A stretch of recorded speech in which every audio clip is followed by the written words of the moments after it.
జుల్లాడ్ మన ప్రభువును రక్షకుడును యేసుక్రీస్తు వారి పేరిట మీకు నా హృదయపూర్వకమైన వందనాలు తెలియజేస్తున్నాను. ఈరోజు మరి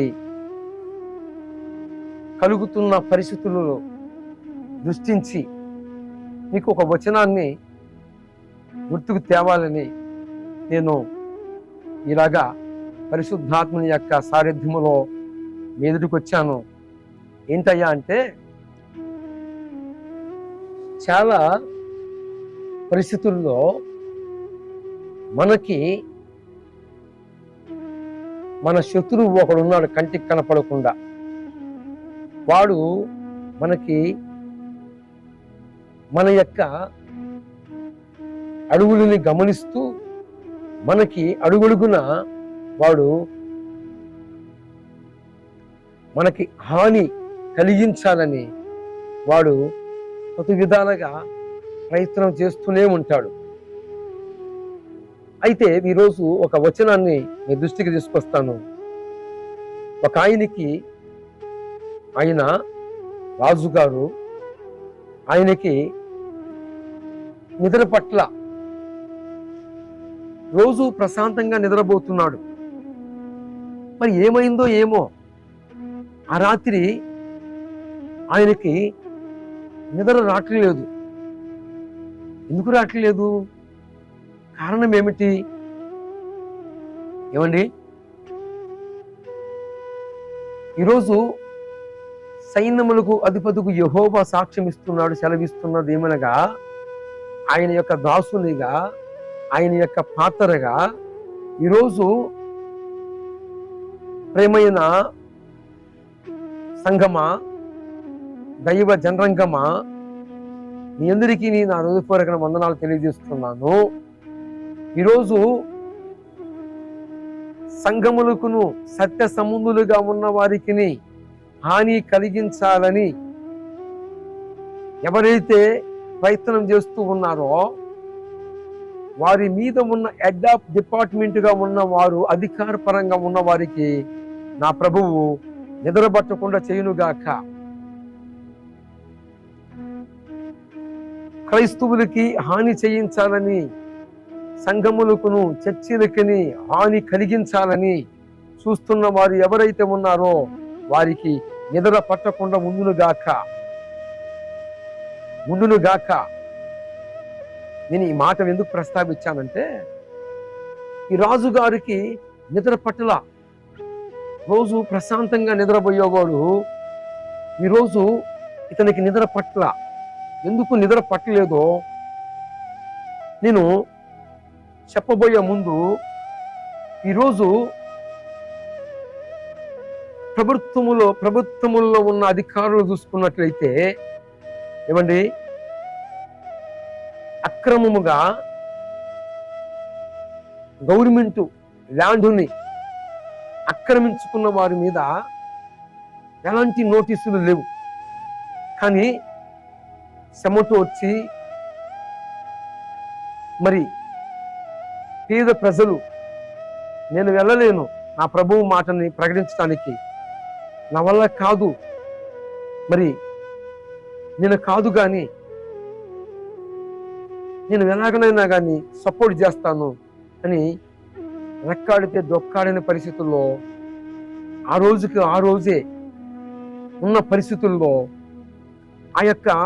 ఆ కష్టార్థంలోనే కొంచెం భాగము, కొద్ది భాగము, 10వ భాగము వారికి కలిగిన దాంట్లోనే పోగు చేసి కూడబెట్టి ఆ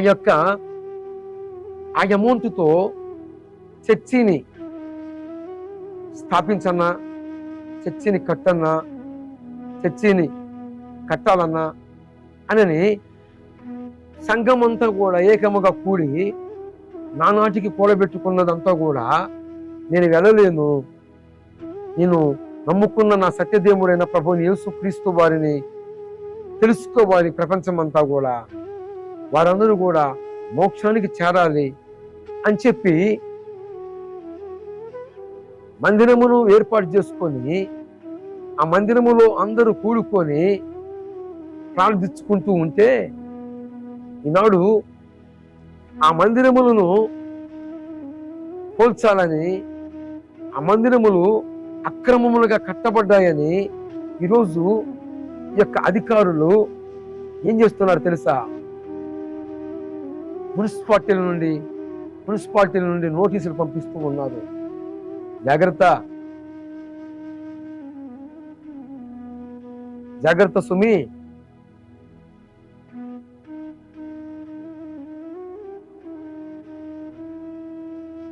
న్యాయబద్ధమైందైతే క్రైస్తవులుగా, సైన్యములకు అధిపతులకు యెహోవా యాజకులుగా, దైవజనులుగా, దేవుని సేవకులుగా, దేవుని పాత్రలుగా మేము స్పందిస్తాం. కానీ ఈరోజు పర్టిక్యులర్గా చర్చిలనే దాడి చేస్తూ ఉన్నారు.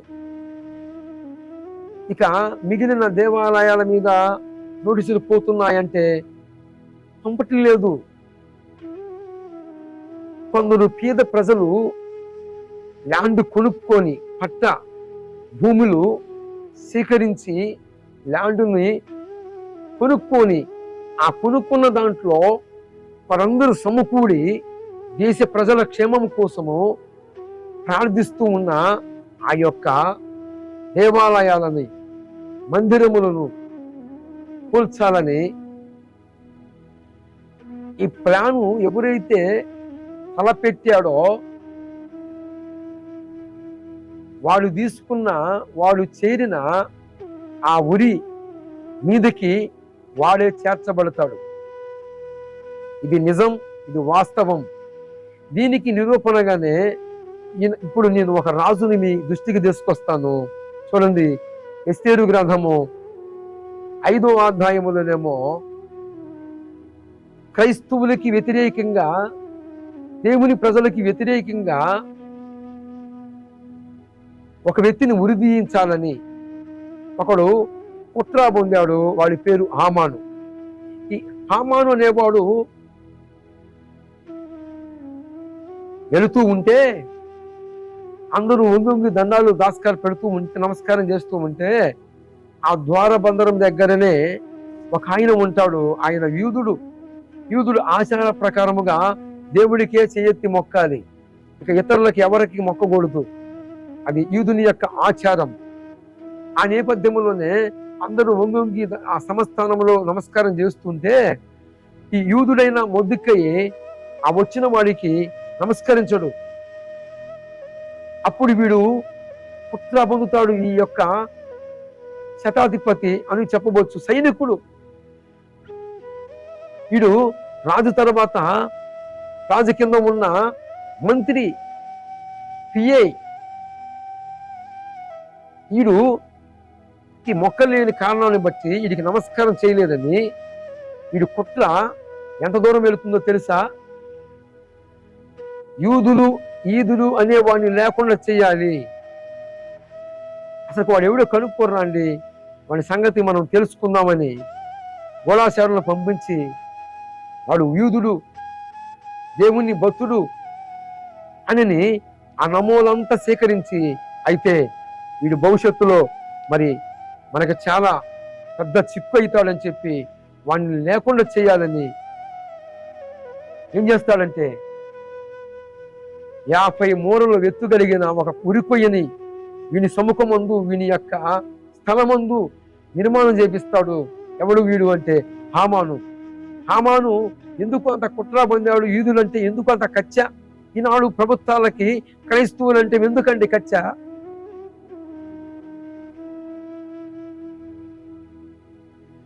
నా భారతదేశ ప్రజలారా, క్రైస్తవము మార్గము మతము కాదు, మార్గము. తెలుగు నిఘంటువు ఇస్తున్న సాక్ష్యము, క్రైస్తవము అంటే మార్గము, మతము కాదు. అభిప్రాయము మార్చుకునుట. కొన్ని కోట్ల మంది ప్రజలు ఆరాధిస్తున్న ఆరాధనీయుడు, సైన్యములకు అధిపతికు యెహోవా, ప్రజలు భగవంతుణ్ణి ఆరాధించుకుంటూ ఆరాధన చేస్తున్న ఆరాధనీయుణ్ణి ఈరోజు తోలనాడుతున్నారు, అపహాసం చేస్తూ ఉన్నారు. రకరకాలుగా మాటలతో దూషిస్తూ ఉన్నారు. ఏమండి,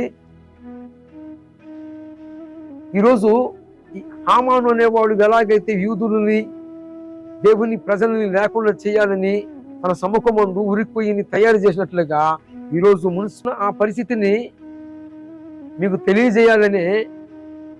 ఎందుకో తెలుసా? ఈ హామాను అనేవాడు యూదుల మీద పగబూని యూదులని లేకుండా చేయాలని ఎలాగైతే కుట్ర పొందాడో, ఈనాడు ప్రస్తుత సమాజంలో ఉన్న వారందరూ కూడా ఏం చేస్తున్నారో తెలుసా? చర్చిలు లేకుండా చేయాలి, చర్చిని ఉంచకూడదు అని మున్సిపాలిటీల నుండి నోటీసుల్ని జారీ చేస్తూ ఉన్నారు.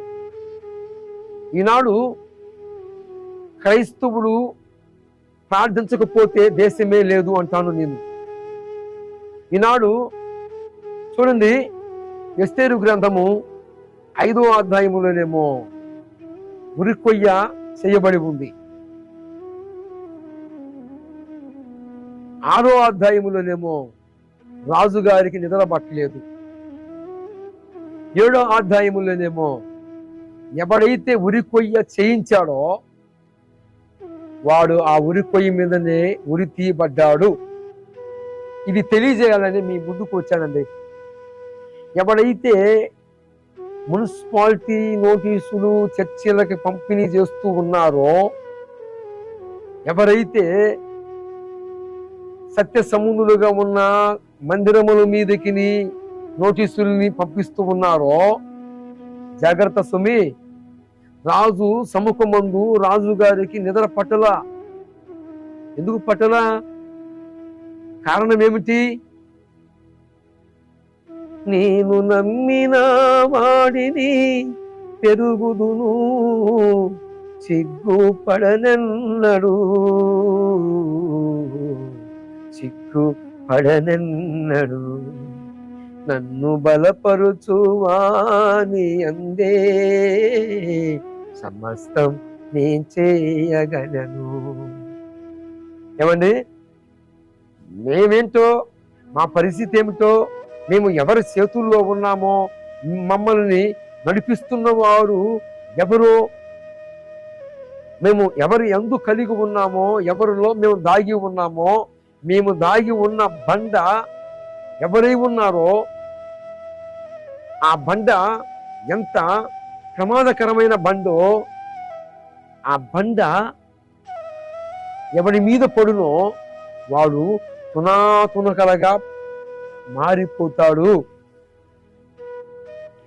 నేను కలిగి ఉన్నవాడు సాధారణమైన వాడు కాదు, మనిషి కాదు ఆయన. ఎందుకో తెలుసా? ఈ సృష్టికి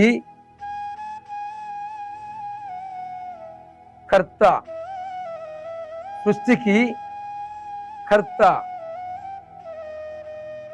గమనించి గుర్తుపట్టాలి. సైన్యములకు అధిపతికి యెహోవా యాజకత్వం చేస్తున్న దైవజనుడిగాను యాజకునిగాను ఆ యొక్క మహోన్నతుడు, ఆ సర్వశక్తి కలిగిన వాడు, బలవంతుడును, నిత్యుడగు తండ్రి, సమాధానకర్త, అధిపతి, సైన్యములకు అధిపతికు యెహోవా. గుర్తుపట్టాలి. ఎవరైతే అక్రమముగా న్యాయబద్ధముగా నోటీసుల్ని పంపుతూ ఉన్నారో గుర్తుపట్టండి, గమనించండి. సైన్యములకు అధిపతికు యెహోవా, యుద్ధము ఆయనదే. ఈరోజు మొర్దెకై కోసము, యూదుల కోసము ఉరికొయ్యలను వడ్డుతూ ఉన్నారు. అయితే ఎస్తేరు గ్రంథము 7వ అధ్యాయములో ఎవడైతే యూదులకి వ్యతిరేకంగా ఎవడైతే ప్లాన్ చేశాడో, కుట్ర చేశాడో వాడు తీసుకున్న ఆ ఉరికొయ్య మీద, నిర్మించిన ఆ ఉరికొయ్య మీద ఉరి తీయబడ్డాడు. ఎవరైతే ఈ ప్లాన్ చేశారో, ప్రపంచవ్యాప్తంగా ఉన్న క్రైస్తవుల మీదనే అనేక దాడులు జరుగుతున్నాయి.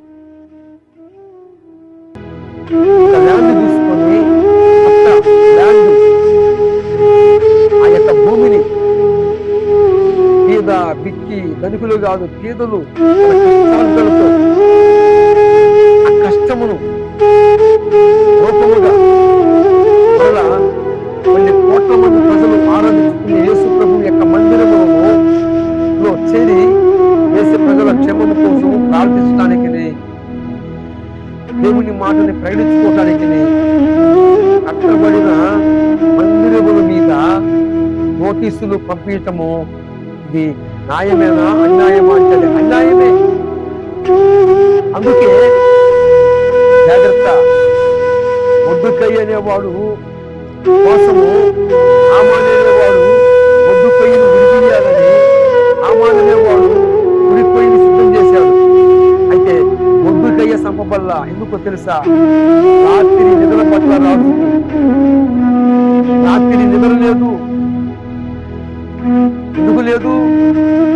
దేవుని ప్రజలు నిర్దాక్షిణంగా ఒక పుట్రాకి బలి కాబోతున్నారనే సంగతి ఈ రాజుగారికి తెలియపరచాలని రాజులకు రాజు సైన్యములకు అధిపతులు యెహోవా రాజును దర్శిస్తే ఆ రాజుకి నిద్ర పట్టకపోతే గ్రంథమును తప్పించి లిస్ట్ చదివిస్తూ ఉంటే ఆ గ్రంథములో ఆ లిస్టులో పేరు మొద్దుకై వస్తే ఆ మొద్దుకై ఎక్కడున్నాడో తనని కనపరచాలని రాజు శాసనం చేస్తే ఎవరైతే మొద్దుకైకి వ్యతిరేకంగా యూదులకు వ్యతిరేకంగా సంపాలని ఒక ఆజ్ఞను బయలుదేరించారో రాజు చేత, అదే రాజు చేత రాజు శాసనమును తలకిందులుగా మార్చిన వాడు నేను నమ్ముకున్న సర్వశక్తి కలిగిన వాడు. ఆయన పేరు సైన్యములకు అధిపతి యెహోవా. ఆయన న్యాయవంతుడును సత్యవంతుడును. ఆయన తీర్పులు న్యాయమైనవి. ఆయన తీర్పు తీర్చినప్పుడు ఆయన న్యాయవంతుడుగా ఉంటాడు. కనుక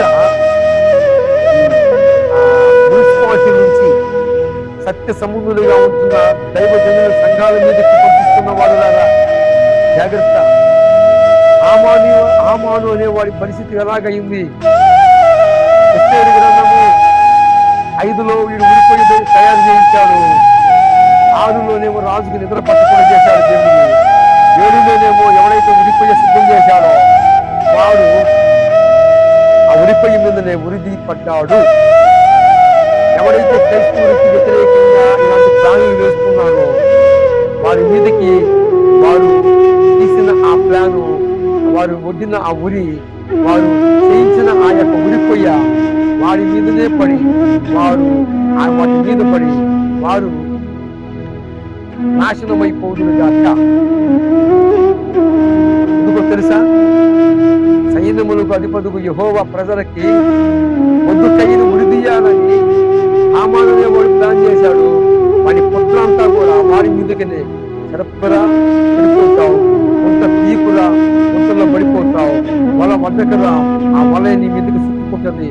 మనుషుడా మోసపోకు, ఏది ఎత్తుతావో ఆ పంటనే కోస్తావు. దేవుడు వెక్కిరింపబడడు, నీవు ఏది ఎత్తుతావో ఆ పంటనే కోస్తామని గలతీ పత్రిక 6వ అధ్యాయం 7వ వచనంలో రాయబడి ఉన్న ఆ మాటలని దృష్టికి తీసుకొచ్చాను. మరి గమనించి గుర్తుపట్టి మొద్దుకై హామాను పట్టిన గట్టి మొద్దుకైని సంపాలను చూశాడు. యూదులందరినీ లేకుండా వేరు పారాయాలని చూశాడు హామాను అనేవాడు. కానీ రాజాగిరిని మార్చాడు. సైన్యములకు అధిపతుడు యెహోవా. మేము నమ్మిన వాడు, నమ్మదగిన వాడు. యుద్ధం మాది కాదు, మేము నిమిత్త మాత్రమే. మేము కలిగి ఉన్నవాడు మొద్దుకైకి తోడై ఉన్నవాడు, మొద్దుకైకి తోడై ఉన్నవాడు. సైన్యములకు అధిపతుడు యెహోవా మాకు తోడుగా ఉన్నాడు. యూదుల అందరినీ వేరి పారేయాలని చూశాడు హామాను అనేవాడు. ఆఖరికి వాని స్థలమందు వాడు ఎక్కడైతే 50 మూరల ఎత్తుగలిగిన ఉరి కొయ్యిని సిద్ధం చేశాడో ఆ ఉరి కొయ్యి మీదనే సిద్ధం చేసిన వాడిని నిర్మూలన చేయించాడు. నేను నమ్ముకున్న నా ప్రభువుని యేసుక్రీస్తు వారు. జాగ్రత్త సుమి, జాగ్రత్త. ప్రభు అయిన యేసుక్రీస్తు వారు మీ కనులు మీకు మారు మనసు అనుగ్రహించునుగాక. మారు మనసు మీరు పొందుదురుగాక. యేసు ప్రభు వారే హామాను దర్శించినట్లుగా మిమ్మల్ని దర్శించునుగాక. ఆమేన్.